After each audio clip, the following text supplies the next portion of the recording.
বন্ধুরা, আসুন দেখি জিরেমীয় ৩২ অধ্যায়ের ৩৫ পদে কি বলে। তাহারা মোলকের উদ্দেশ্যে আপন আপন পুত্রকন্যাদিগকে অগ্নির মধ্য দিয়ে গমন করাইবার জন্য হিন্নম সন্তানদের উপত্যকায় বালের উচ্চস্থলী সকল নির্মাণ করিয়াছেন।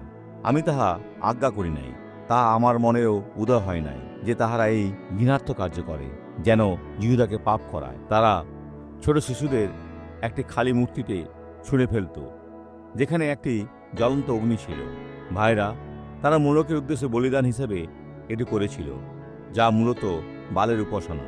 ছোট্ট বাচ্চাদের জীবন্ত পুড়ে মারা হয়েছিল এই আশায় যে ভালো ফসলের আশায়, কিন্তু ঈশ্বর কখনোই তা চাইবেন না। তিনি একজন যে বিনামূল্যে ফসল দেয়। প্রভু, আমাদের স্পষ্টতা দেওয়ার জন্য আপনাকে ধন্যবাদ। তুমি আমাদের কাছে কেবল সুন্দর জিনিস চাও, যাদের মধ্যে কোনো দুষ্টতা নাই। এখন আমি মন্দকে চলে যেতে আদেশ দেব, তা এ ব্যক্তির ভেতর থেকে ও জীবন থেকে সকল মন্দ দূর হোক। যিশুর নামে চলে যাও, আমেন।